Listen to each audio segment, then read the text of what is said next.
So while hopefully the president's listening, but while the president and members of Congress deal with this issue, and of course now they have their infamous cleanup reconciliation gymnastics they're going to go through here soon to try to fix what it was that they hoisted upon us last night.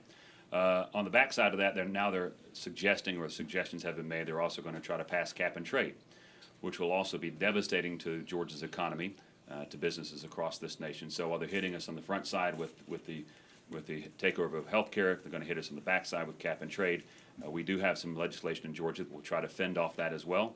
We hate to seemingly be at odds constantly with our federal government, but when they do things that damage the citizens of Georgia, we need to. And with that, I will turn it over to Senator Seabaugh. Thank you, Mr. Leader. Many times when dealing or talking with one of my constituents, they want to talk about something that's happening in Washington, D.C. And while I don't, or any of us here, have an opportunity to vote on those issues in Washington, D.C., there is the response that I get from my constituents about they want to make sure that we're doing everything that we can in the state of Georgia to represent their interest. And so when it comes to certain matters like that, we have to look at what it is that we have the authority to do and what we can do in Georgia to protect the interest of those people that we represent. And today we'll have an opportunity for the Senate to stand up and to communicate that on behalf of the citizens of Georgia, we will pass a bill that will direct the governor to delay implementation of any federal program that deals with cap and trade until we've done a cost-benefit analysis. I think that common sense dictates before you implement something that you understand exactly what the cost is, what the cost to regulate that is, what legislation would need to be passed to do it legally, because right now we have a federal government that the House has passed a cap and trade bill, but they seemingly do not have the votes in the Senate.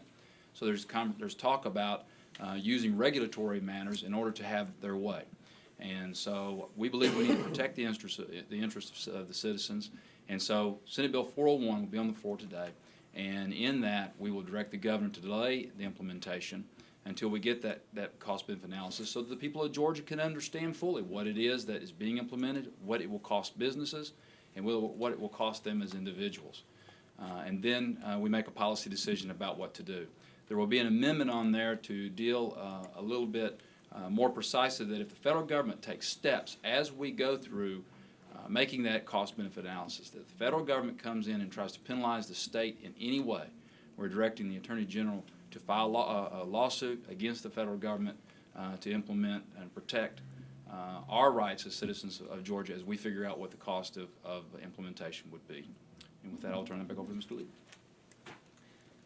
Thank you. We do have just a few moments because we started a session for some questions. I think that one of the things to highlight from this is that you see this legislature taking actions that I haven't seen before, and that is actually trying to pass bills to set up legal challenges to what the federal government is doing.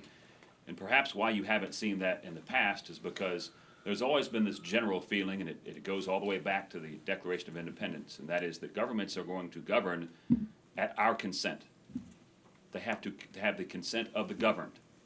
What I would submit to you is that Washington, D.C. is not governing at the consent of the governed.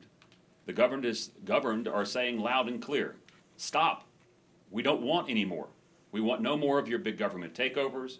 We don't want you running car companies. We certainly don't want you running insurance companies. We don't want you running health care. We don't want you telling us what we can do, who we can associate with, what health care policies we can buy. We don't want you telling us that your global warming theory is going to need to shut down vast portions of our private sector economy. We don't want any more of that. The governed is telling them to stop, and yet they persist.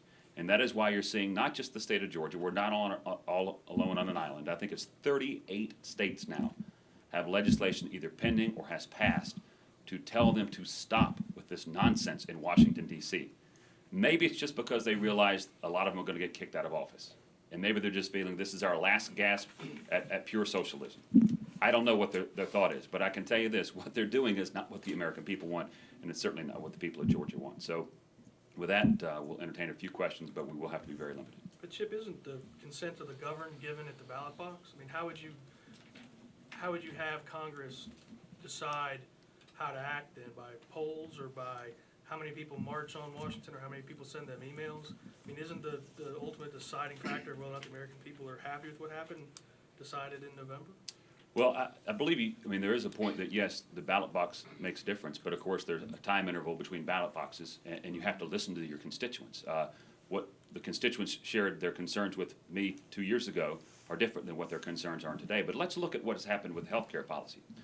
Okay, let's remember how this actually took place.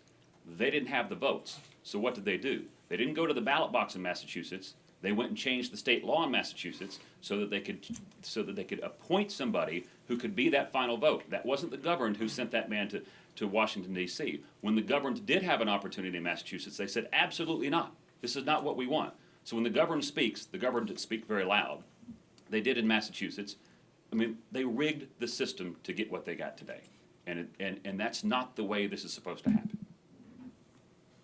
They say that 32 million, there are going to be 32 million uninsured Americans who are going to get health benefits. How many in Georgia, based on that number? I don't buy the number of 32 million, so I couldn't tell you the number that are in Georgia. The reason I ask is because Senator Hill said that he will wait for the sleeping giant, or they will wait for the sleeping giant. Now, I'm just wondering, who is that giant, and what about the 32 million uninsured people who are not getting insurance? Well, let me just address this quickly. First of all, the 32 million, I don't think that they claim there are 32 million people in America. Now, whether all of them are Americans, I can't answer that question. But I will say this.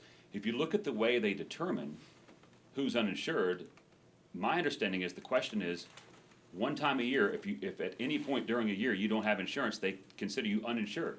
Well, if I'm between jobs and I don't have insurance for 2 weeks, that doesn't mean I'm uninsured for the year. That just means at the time they asked me, I just didn't happen to have insurance at that particular time. So, again, I think their numbers are overblown as to the number of people who don't have insurance. But again, if you look at the opposite side of that, what's the number of people who do have insurance who don't want the government messing with them? And that's probably 90 to 95% of the people in this country. So you don't address the 5%, 3%, or 1% by ruining it for the other 95, 97, or 99%.